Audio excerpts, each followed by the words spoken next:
사도행전 11장 19절로 26절까지 한 절씩 교독하겠습니다.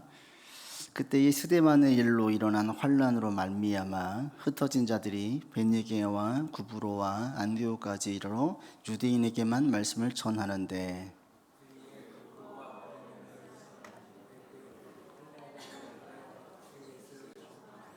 주의 손이 그들과 함께 하심에 수많은 사람들이 믿고 주께 돌아오더라.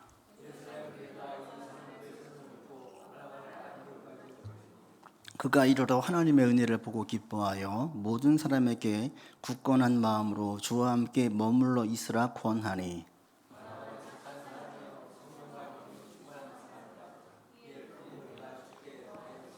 바나바가 사울을 찾으러 다소에 가서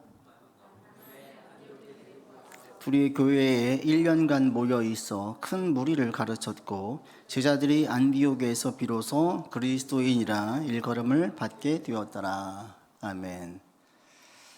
제가 교회 학교 아이들에게 드렸던 질문인데 여러분에게 똑같이 한번 질문을 드려보겠습니다. 하나님께서 세상적인 능력이 많은 사람하고 그 능력이 없는 사람, 그러니까 좋은 대학을 나왔어요. 스펙이 좋아요. 이런 사람하고 전혀 내세울 게 없는 사람하고 어떤 사람을 하나님께서 더 잘 쓰실까요?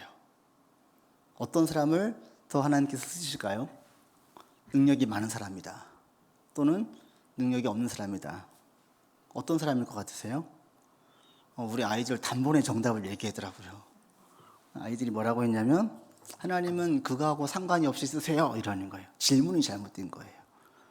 우리는 그런 생각을 하거든요. 이왕이면 좋은 대학, 이왕이면 많은 능력을 가지고 있어야 하나님께 크게 쓰임 받을 수 있어 라고 생각을 하는데 이 질문, 이 전제 자체가 잘못됐어요. 하나님은 우리의 능력의 크기와 상관없이 쓰십니다.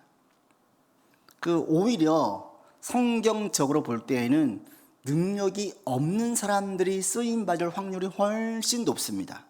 왜? 능력이 많은 사람들은요, 하나님께 기도하지 않아요. 자기 힘으로 하지. 하나님께 묻지 않아요. 자기가 해결책을 알기 때문에. 그런데 자기가 능력이 부족하다, 자기가 능력이 없다 라고 느끼는 사람들은 하나님께 기도해요. 하나님의 뜻을 구해요. 그러면 상식적으로 한번 생각을 해보십시오. 누가 하나님의 능력과 역사를 더 많이 맛보겠어요? 더 많이 드러내겠어요? 묻는 자겠습니까? 묻지 않는 자겠습니까? 주의 도움을 구하는 자겠습니까? 구하지 않는 자겠습니까? 너무 빤한 거예요. 그러니까 하나님은 어떤 사람을 쓰시냐면 확률적으로 볼 때는 도리어 능력이 없는 사람을 쓰세요. 능력이 없기 때문에 쓰는 것이 아니라 능력이 없는 사람들은 하나님께 더 간절히 구하기 때문에, 하나님의 뜻을 묻기 때문에. 이걸 그대로 보여준 좋은 예가 모세예요. 40세 때 전도 유명한 그 창창한 앞날이 있고 힘도 있고 자신감도 있을 그때까지의 모세는 하나님 쓰시지 않아요. 80세가 되어서 서가살이하고 힘도 없고 소망도 없고 그냥 양치면서 소일거리 하면서 지내고 있는 그때의 모세를 불러요. 그리고 상상할 수 없는 100% 실현 불가능한 일을 주세요. 가서 이스라엘 백성들 데리고 오세요. 이거는 100% 불가능해요. 100%. 100%예요. 100%. 99%도 아니에요. 이 불가능한 일을, 100% 불가능한 일을 하나님께서 하게 하세요. 그리고 이 일을 위해서 모세가 한 게 무엇입니까? 가서 새를 규합했습니까? 사람들 계몽했습니까? 가서 어떤 수를 썼습니까? 없어요. 모세가 한 것이라고는 주의 말씀에 순종해서 나갔던 것 뿐이에요. 주의 명령대로 그냥 했던 거예요. 점점 믿음이 커져서 그 일을 감당했고 하나님께서 그 일을 감당하게 만들었어요. 100% 실현 불가능한 일을 완전히 100% 가능하게 만들었어요. 누가요? 하나님께서요. 모세가 한 일은, 모세에게 있는 능력은 하나도 없어요.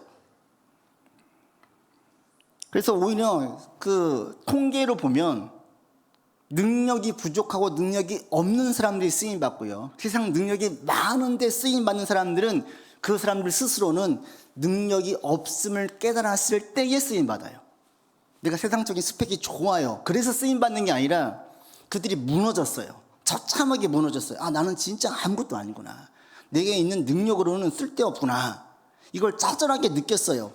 그때에 주님께 부복하고 무릎을 꿇을 때에 쓰임받아요. 그러니까 이 표면으로 볼 때에는 도리어 능력이 없는 사람, 그냥 평범한 사람, 이런 사람들이 훨씬 더 많이 쓰임 받습니다. 오늘 본문도 보시면 여러분 19절과 20절 보십시오. 같이 읽겠습니다. 그때에 스데반의 일로 일어난 환란으로 말미암아 흩어진 자들이 베니게와 구브로와 안디오까지 이르러 유대인에게만 말씀을 전하는데 그 중에 구브로와 구레네 몇 사람이 안디옥에 이르러 헬라인에게도 말하여 주 예수를 전파했고 그러자 많은 사람들이 21절에 주께 돌아왔어요. 그리고 이것이 안디옥이 세계 선교의 발판이 되게 만들었어요. 누가 이 일의 주역이 누구입니까? 바나바도 아니고 바울도 아니에요. 누구예요? 이름 없는 일반 성도들이에요. 이들의 이름도 나와 있지 않아. 이들도 예루살렘에서 환란 때문에 피해 왔어요. 그런데 이들이 그 교회에서 핵심 인물이 아니었어요. 선교사도 아니었어요. 사도도 아니었어요. 사도행전을 기록하는 시면의 한기 속에서 이들의 이름조차 거론되어 있지 않아요. 이름조차 거론되어지지 않는 이 키프로스 사람, 그리고 이 구레네, 북아프리카, 리비아 지역의 사람들이 헬라인들에게 복음을 전했고 이것이 새로운 지경을 열어주게 만들었어요. 바나바도 바울도 아니에요. 이 문을 누가 열었냐면 이름 없는 일반 성도들이 열었어요. 이것이 하나님의 역사가 됐어요. 그래서 이것이 안디옥 교회가 세계 선교의 장이 되게 만들었습니다. 하나님이 어떤 사람들을 쓰시느냐? 그래서 우리 가운데 볼 때 능력이 많은 사람 도리어 여러분 스스로가 나 좀 괜찮은데 이럴 때 잘 안 써요. 언제 우리가 쓰임 받냐면 나는 이거밖에 안 되는구나. 나의 능력으로만 살 수가 없구나. 이 한계를 처절하게 느낄 때 그때부터 쓰임 받기 시작해요. 왜? 그때부터 하나님을 붙들고 믿고 의지하고 신뢰하고 순종하기 시작하기 때문에 그래요. 하나님께 쓰임 받는데 필요한 건 뭐냐면 딱 하나로 말하면 믿음이에요. 믿음만 있으면, 믿음이 자라면, 믿음이 커지면 하나님께 쓰임 받아요. 우리가 신앙생활 할 때 신앙의 유익을 느끼지 못한 이유는 왜 못 느끼냐면 우리의 믿음이 작기 때문에 그래요. 믿음이 성장하잖아요. 제일 첫 번째 얻는 유익이 뭔지 아십니까? 믿음이 성장할 때 제일 첫 번째 얻는 유익이 평안이에요. 평안. 우리 아이들 보세요. 부모에 대한 100% 믿음이 아이들로 하여금 뭘 갖게 해요? 편안하게 잠자게 해요. 근심 없이 살게 해요. 아이들이 언제부터 불안해하고 근심을 하는지 아십니까? 부모님에 대한 믿음이 깨지면서부터예요. 우리 아빠가 전능하지 않구나. 우리 엄마가 전능하지 않구나. 내 문제를 다 해결해 주지 못하구나. 라는 것을 깨닫는 순간부터 아이들이 그 마음 가운데 부모에 대한 그 믿음이 깨지면서 그 마음 가운데 이제 평안이 없고 고민하고 걱정하기 시작하는 거예요. 근데 당연하죠. 인간은 한계가 있으니까. 그러나 아주 어린 아이들, 100% 부모를 신뢰하는 아직 세상에서 제일 힘이 센 게 우리 아빠이고 모든 문제를 해결할 수 있는 게 우리 엄마라고 믿는 그 아이들 마음 가운데에는 평안이 있어요. 그래서 무서우면 뭐예요? 그냥 엄마 품에 들어가면 되는 거예요. 그럼 다 엄마가 알아서 해주니까. 무서울 때 엄마한테 품에 꽉 붙어있고 아빠만 붙잡고 있으면 돼요. 그럼 무서움이 없어요. 이제 이겨낼 수 있어요. 믿음이 성장하면 마음 가운데 하나님에 대한 믿음이 커지면 커질수록 우리 안에 평안은 커지고요, 불안과 근심과 걱정과 염려는 줄어들어요. 이게 믿음의 유익이에요. 그러니까 우리 가운데 왜 불안함이 커지는가, 왜 그 근심과 걱정이 많느냐, 하나님에 대한 믿음이 줄어드니까 그래요. 이건 뭐 저도 경험할 때가 많아요. 우리가 이런 일을 왜 경험하냐면 우리에게 주신 자유의지로 우리가 무엇인가를 선택을 하고 결정하고 행동을 해야 되기 때문에 그래요. 그럴 때 우리가 자꾸 내가 할 일만 하면 좋은데 하나님께 맡길 영역을 맡기지를 못해요. 그 일까지 내가 하려고 하니까 근심과 걱정에 빠지는 거예요. 우리가 미래에 대해서 하나도 알 수가 없거든요. 미래에 대해서 염려하지 말래요. 그런데 우리 염려를 해요. 왜 염려해요? 내가 근심 걱정, 내가 쥐고 있으니까 염려하는 거예요. 하나님께 맡기래. 이게 못 맡기는 거예요. 맡기는 믿음이 부족한 거예요. 그러니까 우리의 믿음이 커지면, 믿음이 아브라함처럼 산과 같은 믿음이 되어지면 평안해요. 아브라함 최절정의 믿음이 언제입니까? 아들 이삭을 내놓아라, 죽여라 할 때에 자기의 상식, 자기의 소망, 모든 게 끊어지는 거예요. 모든 게 무너지는 거예요. 그런데 하나님에 대한 신뢰, 이 믿음이 워낙 크다 보니까 토를 달지 않고 원망하지도 않고 주저하지도 않고 다음날 바로 아침에 일찍이 아들 죽이러 가요. 그리고 죽이려고 해요. 하나님의 뜻이 있겠지. 하나님께서 책임져 주시겠지. 이 분명한 신뢰가 주저없이 말씀에 순종하게 만들었어요. 우리에게 믿음만 있으면, 큰 믿음만 있으면 여러분 삶에서 우리가 걱정할 게 없어요. 하나님, 제 상황이 바뀌어지면, 형편이 나아지면, 아니요. 상황이 나아져도 마음이 평안은 오지 않습니다. 이런 불안함이 계속 생깁니다. 진정한 평안은 언제 오냐면 하나님에 대한 믿음이 커질 때 와요. 여러분에게 이런 믿음이 커지기를 바라고, 여러분이 이런 믿음을 가질 수 있도록 기도하세요. 저도 가끔 불안할 때가 있어요. 근데 이게 참 이 목회자, 설교자의 유익이 뭐냐면 그런 마음의 안정이 사라지고 불안해질 때에 설교 준비를 하잖아요. 매일 설교 준비하잖아요. 이 말씀으로 씨름하고 고민하는 것이 저한테 막 안정을 줘요. 하나님에 대한 신뢰를 커지게 만들어요. 그리고 다시 안정을 찾고 안정을 찾는 경우들이 한두 번이 아니에요. 우리는 이것들을 반복을 해요. 이러면서 우리의 믿음이 조금씩 성장하게 되어져요. 여러분의 믿음이 성장할 수 있게 되기를 원합니다. 그러면 자연스럽게 불면증이 사라져요. 근심 걱정하지 않으니까, 눌리는 게 없으니까, 마음이 평안해지니까 숨이 솟으면서 평안 가운데에서 숙면을 취하게 되어져요. 그리고 막 한숨 짓던 일들이 많았던 것도 어느 순간 한숨이 사라져요. 이게 축복 아닙니까? 믿음이 커지면 평안이 생겨요. 그 평안이 생김과 동시에 또 어떤 열매가 우리 가운데 맺혀지냐면 기쁨과 감사의 열매가 맺혀져요. 왜? 하나님께서 책임져 주시니까. 이게 확신이 안에 있는 마음에 대한 불안이 사라지게 만들어요. 미래에 대한 불안이 사라져요. 무엇인가 선택할 때 두려워하던 불안함이 사라져요.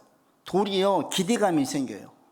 하나님께서 모든 것을 수습해 주시니까 내 삶에 내가 어떤 결정을 하든지 다 책임져 주실 거예요.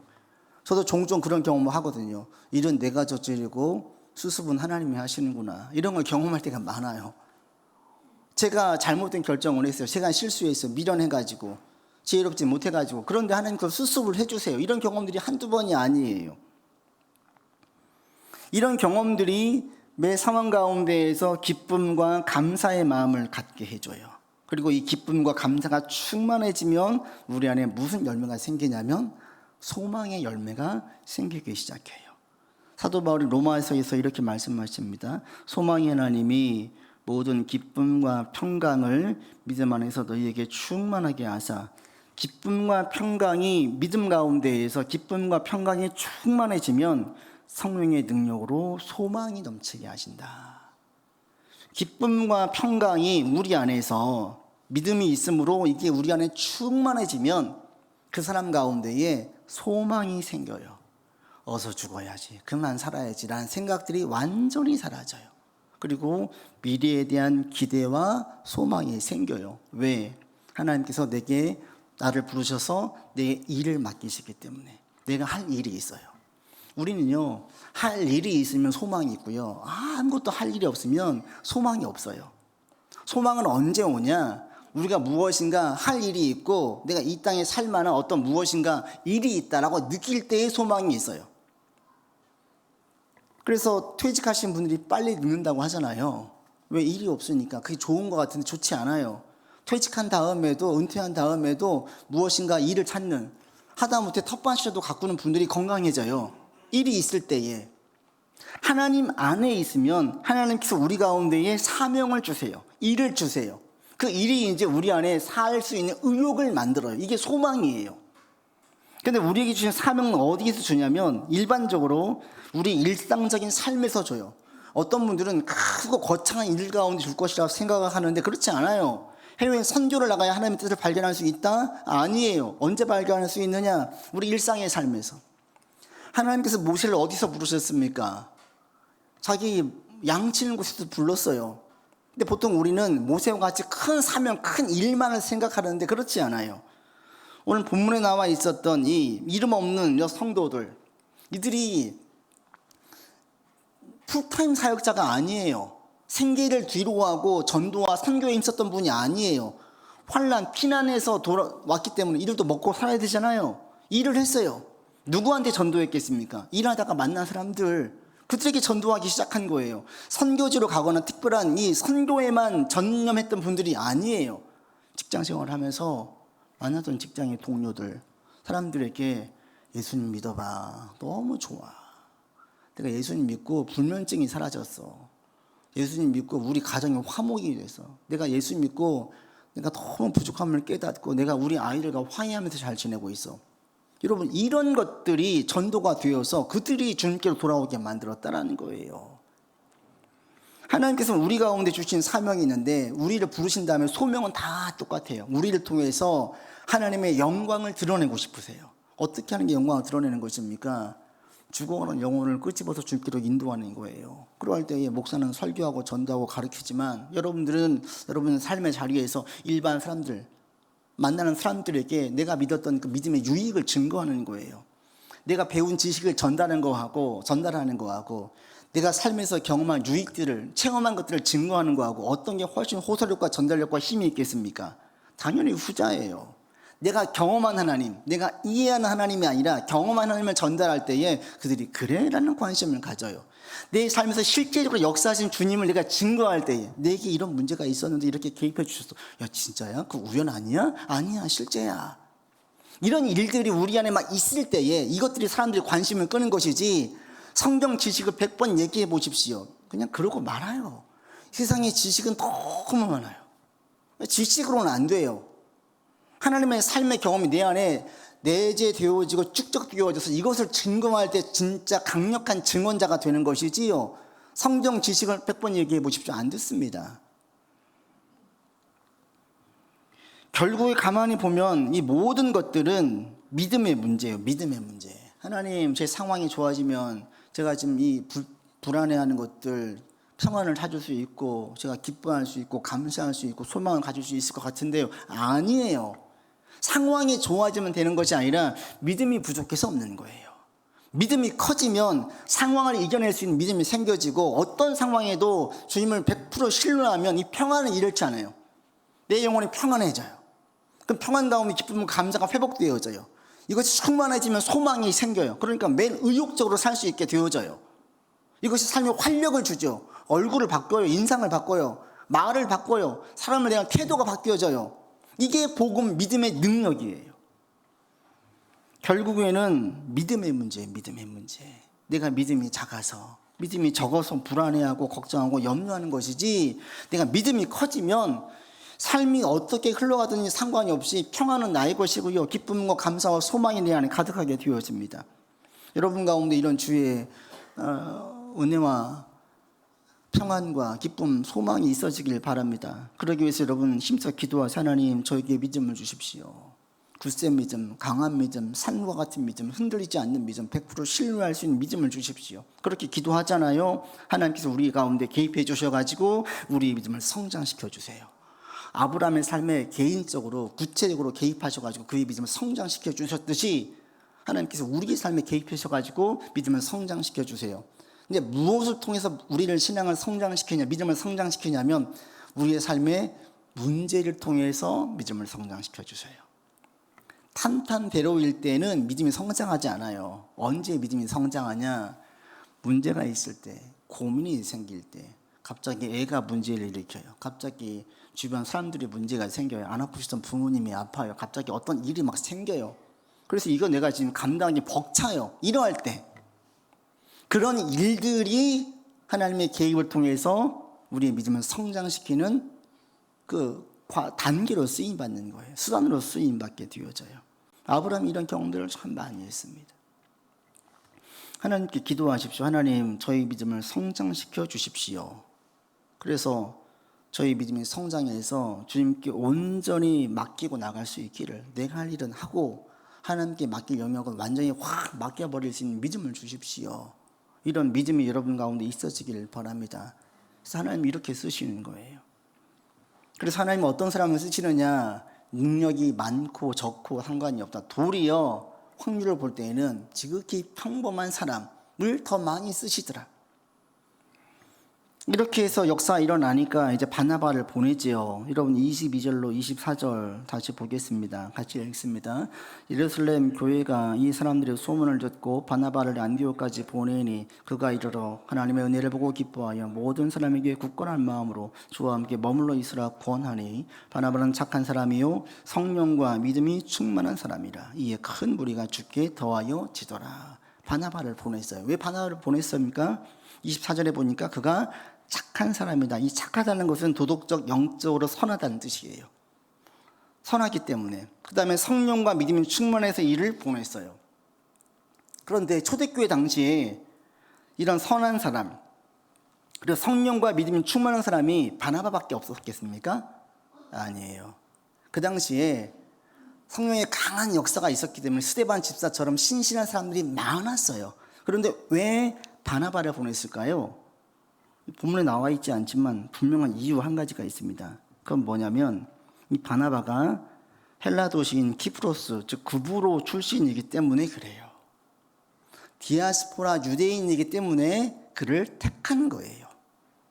이게 매우 중요했고 이것은 사실은 그 당시 문화를 볼 때에는 당연했습니다. 당시에 누군가에 가르친다, 또 누군가에 내가 배운다, 이것은요 지식을 배우는 게 아니에요. 우리는 지금 어떤 배움이냐면 그 기능적인 관점에서의 배움이에요. 세상에서 먹고 살기 위해서 어떤 유용한 지식을 배워서 그게 수단이 되어서 내가 돈벌이를 쓰려고 배우는 거지 삶 전체에 영향을 주는 지식이 아니에요. 그런데 이 당시에 사실 우리나라도 얼마 전까지는 그랬잖아요. 선생님 그림자도 밟지 말라 그랬잖아요. 우리 어르신 때는 그래, 부모님 때는 그랬잖아요. 왜 그랬어요? 선생님은 우리 자녀들에게 인생의 변화를 줄 수 있으니까, 인생이 중요한 가르침을 줄 수 있는 분이니까 그렇게 했어요. 지금은 선생님들을 지식을 전하는 자로만 보니까 이게 완전히 격화됐는데 그전엔 그러지 않았죠. 선생님은 그림자도 밟으면 안 되는 존재예요. 왜? 우리 아이들의 인생을 살릴 수 있는, 아이들 인생을 책임질 수 있는 역할을 하니까, 그런 귀한 일을 하니까. 이때도 마찬가지였습니다. 이때의 지식은, 무엇을 배운다라는 것은 단순히 지식을 배우는 게 아니라 삶을 배우는 거예요. 그 스승에게 삶을 배우는 거니까 스승집에 가서 먹고 자고 밥 해주면서 배우는 거예요. 거의 계속 붙어 있어요. 붙어 있으면서 배웠어요. 그러니까 붙어 있어서 배운다는 게 뭐겠습니까? 같이 밥을 먹어요. 같이 말을 섞고 이야기를 해요. 삶을 공유하는 거예요. 이게 전제가 되어지는 거예요. 그러니까 서로 이게 문화가 맞지 않으면 그들에게 접근할 수가 없어요. 그래서 이 안디옥이라고 하는 이 이방 도시이면서도 유대인들도 있었지만 이방인들이 가득한 이 동시에 헬라인들이 믿었기 때문에 헬라 문화에 익숙하고 헬라인들과 대화하기 편하고 그들의 문화에 포용적일 수 있는, 열려있는 사람을 보내야 되는 거예요. 이건 너무 당연한 거예요. 다시 바나바가 오실 때 사람들이 막 많아졌어요. 그러니까 바나바가 어떻게 합니까? 25절 보시면 사울을 찾으러 다소에 가요. 왜요? 사울이 꼭 필요한 거예요. 사도 바울이 성경을 잘 가르치는 자였는데 이 이유만으로 사울을 찾은 게 아니에요. 바울을 찾은 게 아니에요. 이 당시에 바나바가 바울을 찾는 것이 얼마나 어려웠는지 여러분 생각을 해보세요. 휴대폰이 있습니까? 전화기가 있습니까? 어떻게 연락을 해요? 그냥 소리 듣고 물어 찾아가는 거예요. 자동차가 있습니까? 제가 로마, 터키를 가봤지만 너무 힘들어요. 그 힘든 모든 고행을 마다하지 않고 주저하지 않고 바울을 찾으러 갔어요. 왜요? 그가 꼭 필요하니까. 왜요? 그가 성경을 잘 가르치니까요. 그 이유만은 아니에요. 또 어떤 이유가 있느냐? 바로 이 사도 바울이 디아스포라 유대인이기 때문에 그래요. 바울도 아나톨리아의 항구 도시였던 타르수스 태생이에요. 헬라 문화를 경험한 사람이 바로 이 사도 바울이에요. 안디옥에 있는 성도들에게 접근하기 쉬운 사람, 이들과 잘 어울리면서 먹고 마시면서 복음을 증거할 수 있는 사람, 이들의 문화와 이들의 생활을 이해해서 이들의 눈높이에 맞게 복음을 증거할 사람, 그게 바로 바울이라고 생각했기 때문에 바울을 찾으러 다소까지 가서 그 어려움을 마다하지 않고 찾아서 바울을 데리고 와요. 그리고 이 기대는 아주 충족되어졌죠. 큰 부흥으로 이어졌습니다. 그런데 이들이 헬라 출신이라는 것이 유대인들 배경으로 볼 때에는 이것은 플러스가 아니라 마이너스예요. 그게 이제 언제 알 수 있냐면 히브리파 과부와 헬라파 과부를 구제할 때에 거기에 있었던 예루살렘 교회 성도들, 그 집행하는 자들이 차별을 하잖아요. 히브리파 과부들, 거기 순수 예루살렘 지켰던 그들을 더 우대해주고, 고난과 흩어져 있었던 헬라파 과부들은 좀 차별을 해요. 구제하는데 소외되는 거예요. 차별이 있어요. 히브리파 과부라는 그 배경이 플러스이고, 유대 신앙에서는 헬라파 출신이라는 그 배경이 마이너스예요. 그런데 헬라파 배경이 마이너스가 아니라 세계 선교를 할 때에는 매우 유용하게 쓰였어요. 우리의 삶에서 많은 경험들이 있잖아요. 여러분이 오면서 그 경험들이 내 어깨를 으쓱하게 만들고 자랑하게 만드는 경험도 있고, 절대 알리고 싶지 않은 숨기고 싶은 경험도 있어요. 그런데 믿음 안에 있으면 이 모든 경험들, 이 모든 스펙들, 이 모든 배경들을 다 쓰신다는 거예요. 아주 유용하게 쓰신다는 거예요. 그러니까 여러분 지금 삶에 경험하고 있는, 과거에 경험했던 것들, 이것이 후회와 탄식으로 끝나는 것이 아니라 소망으로 바뀌어진다니까요. 그때 그것들이 나는 지우고 싶은 과거로 생각을 했는데 하나님이 그것을 쓰시는 거예요. 그것이 수단이 되고 매개가 되어서 하나님 역사에 쓰임받게 하시는 거예요. 지금 현재 겪고 있는 이런 것들이, 이 애매한 고난들과 시련들과 아픔들이 이게 내게 왜 있지 했는데 나중에 지나고 나면 이게 아주 유용하게 쓰임받아요. 내 믿음도 성장하고 한 단계 신앙이 깊어지기도 하고, 이것이 누군가의 복음을 증거하고 하나님의 일을 하는 데에 유용하게 쓰임받는 거예요. 그래서 우리의 삶의 모든 경험들은 하나님 안에 있으면 버릴 게 없어요. 감사한 거예요. 그러니 마음 가운데 감사가 넘칠 수밖에 해요. 하나님은 우리의 모든 것을 사용하시는 분입니다. 여러분 이 사실을 믿으시길 바랍니다. 지금 내가 경험하고 있는 나만의 경험, 이것은 나만 겪고 있는 거잖아요. 다 쓰시는 거예요. 다 하나님께서 유용하게 쓰세요. 이 사실 믿으면서 여러분 지금 삶의 문제들, 삶에 있는 것들을 부정적으로 회의적으로 보지 마시고 소망 가운데 바라보면서 나아갈 수 있기를 바랍니다. 믿음의 안경으로 자꾸 쓰고 보세요. 그러면 이게 기쁨과 감사와 소망으로 바뀌어져요. 복음을 증거하자 어떤 일이 있었습니까? 여러분 26절 같이 보겠습니다. 만남에 안디옥에 데리고 와서 둘이 교회에 1년간 모여 있어 큰 무리를 가르쳤고, 제자들이 안디옥에서 비로소 그리스도인이라는 일컬음을 받게 되었더라. 무려 1년 동안 가르쳤어요.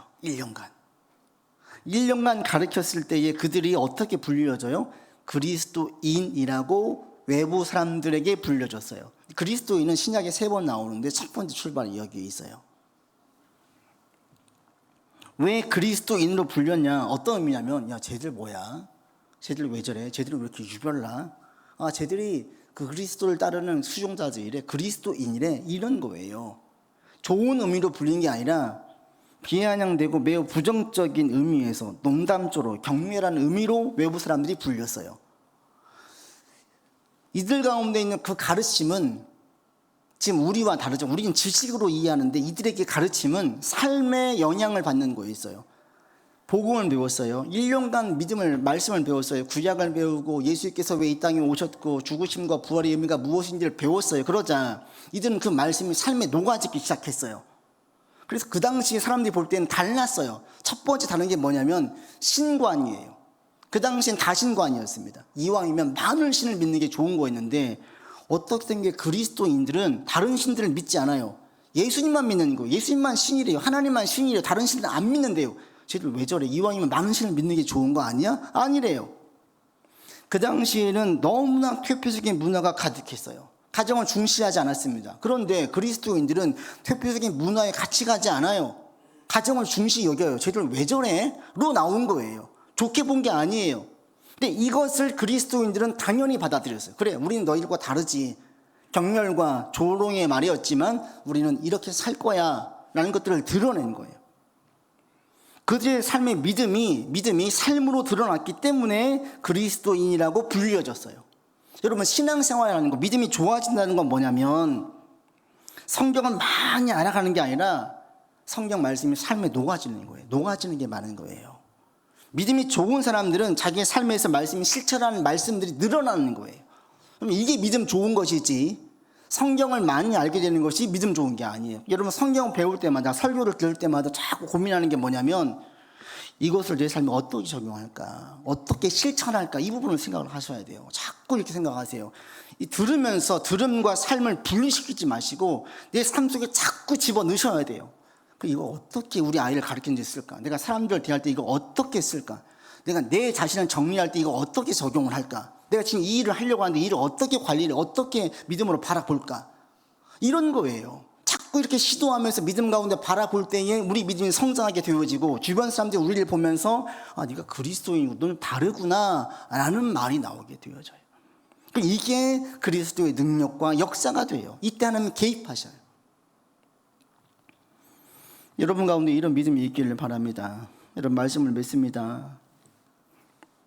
내가 평안을 누리고 기뻐하고 감사하고 소망을 가질 수 있는 것은 상황의 문제가 아니에요. 믿음의 문제예요. 믿음의 문제. 여러분 믿음이 자라길 기도하십시오. 하나님 우리의 믿음이 성장하여서 어떤 상황에서도 평안할 수 있고 소망을 잃지 않고 나갈 수 있는, 그래서 다 부정적으로 볼 때에 다 황폐된 곳에 장미꽃을 보면서 꽃이 피지 않았느냐, 간다, 갈 수 있다. 이런 소망은 여러분 가운데 있기를 바랍니다. 제가 지금도 기억하는 고등학교 때 읽었던 그 예화가 있어요. 이건 픽션인데 아주 인상 깊어서 그게 수십 년 지났는데 지금도 기억이 나고 한 번씩 떠오를 때가 있거든요. 그 한 미국의 한 여성이 하나님께 늘 기도했어요. 무슨 기도를 했냐면 하나님 저 좀 빨리 천국 가게 해주세요. 이렇게 기도를 드렸어요. 저 좀 데려가 주세요. 이 세상에 낙이 없습니다. 하나님께서 응답을 해주신 거예요. 선사를 통해서. 그래 내가 1년 뒤에 널 데려갈게. 근데 1년간 내가 숙제를 낼 건데 숙제를 잘하면 내가 너 데려갈게. 여자가 너무 좋은 거예요. 이 여성이. 그래가지고 하나님께서 첫 번째 주신 숙제가 뭐냐면 저기 빨래가 쌓여있지 빨래해라 했어요. 왜? 1년 뒤에 천국 가니까. 그 다음에 방이 더럽지 방을 청소를 해라. 청소를 했어요. 또 한참 지난 다음에 하나님께서 마당에 잡초가 보이지 잡초를 뽑아라. 잡초를 뽑았어요. 이렇게 해서 1년이 지날 때쯤 어느 날 하나님께서 이제 갈 때가 된 거죠. 하나님께서 갑자기 창문을 열어보래요. 창문을 싹 여니까 잔디밭에 나무가 잘 자라고 있고 새들이 노래 부르고 있고 그리고 집안을 볼 때 너무 청결하고 깨끗한 가운데 있고 어느 순간 깨달은 거예요. 여기가 천국이구나. 천국이 다른 곳이 아니구나. 깨달은 거예요. 제가 그 예화를 읽고 너무나 저도 이제 그 공감하고 깨달은 바가 많아서 우리는 하나님께서 무엇인가 더 주기를 바라지만 지금 있는 자리에서 감사할 수 없으면, 지금 있는 자리에서 평안할 수 없으면요, 더 많이 가지면 평안할까요? 여러분 많이 가진 사람들, 수십억을 가진 사람들은 그 수십억에 만족하는 사람 보셨습니까? 대부분 그 돈을 또 어떻게 투자하고 굴려가지고 더 불릴까 생각을 해요. 그들 가운데 근심과 걱정이 없고 평안 가운데 있는 사람들이 없어요. 대부분 물질에 대한 그 본능, 물질에 대한 그것이 우리 가운데에 더 자극을 해요. 그러니까 지금 평범한 일상을 하찮게 여기는 사람들 가운데에서는 하나님의 능력과 도우심과 역사가 없어요. 지금 여러분의 일상, 지극히 평범하지만 이 일상을 내가 귀히 여기고 거기에서 이것을 하나님의 일로 알고 열심히 살 때 거기에서 주께서 우리 속에서 역사해 주시고 하나님께서 개입하셔요. 하나님의 능력이 되게 만듭니다. 우리의 평범한 일상 속에서 하나님께서 개입하셔가지고 역사가 되게 만들어요. 그러니까 여러분 내일부터 직장에서 누구를 만났어요. 그를 대할 때 내가 천사를 대하듯이 그리스도인을 내가 의식을 한번 대해 보십시오. 거기서 기쁨이 생겨요. 감사가 생겨요. 의욕이 생겨요. 또 다른 면을 보게 되어져요. 그러면 삶에 대한 의욕이 있어요. 내 일상적인 삶에서 하나님께서는 개입하시지 특별한 일을 주셔가지고 이게 네 일이니까 지금까지 했던 모든 일들 뒤로고 해라 라고 말씀하시지 않습니다. 이번 한 주 여러분 있는 자리에서 그리스도인의 사실을 잊지 않고 의식하면서 살 수 있기를 바랍니다. 이때 하나님의 역사를 보게 돼요. 하나님의 능력을 보게 됩니다. 우리의 삶을 통해서 하나님께서 역사하심을 보게 되어집니다. 그래서 여러분 자꾸 말씀을 내 삶에 실천하려고 하세요. 말씀이. 이게 믿음이에요. 듣고 이해하는 게 믿음이 아니라 믿음은 순종과 실천이 포함되어져 있어요. 이게 믿음이에요. 우리의 삶에 녹아들어가는 말씀들이 점점 많아지기를 바랍니다. 자꾸 시도하시고 씨름하셔서 어디에서 내 삶의 자리에서 맨날 지지고 볶는 가정에서 직장에서 사람들과의 관계에서 힘쓰셔서 그 속에서 개입하신 주님의 역사를 보고 감사할 수 있는 우리가 되기를 바랍니다. 기도합시다. 아버지 하나님, 우리 주님께서 우리와 함께 하시고 우리를 붙들어 주십니다. 결국 하나님, 믿음의 문제입니다. 산과 같은 믿음이 있을 때 흔들리지 않고 주님을 붙들고 나아갈 수 있고, 그때의 이 믿음이 우리를 살립니다. 하나님이 믿음 가운데 거하고 우리 믿음이 성장할 수 있게 인도하여 주시옵소서. 주의 평안과 기쁨과 소망과 감사가 가득한 삶이 되기를 원하오니 주님, 우리의 믿음을 자라게 하여 주시옵소서. 우리 일상의 삶에서 개입하신 주님, 주님의 개입을 기대하며 나아갑니다. 주여 개입하여 주시어서 우리 삶을 통해서 주님의 역사를 보게 하여 주시옵소서. 우리 구주 예수 그리스도 이름으로 기도드립니다. 아멘.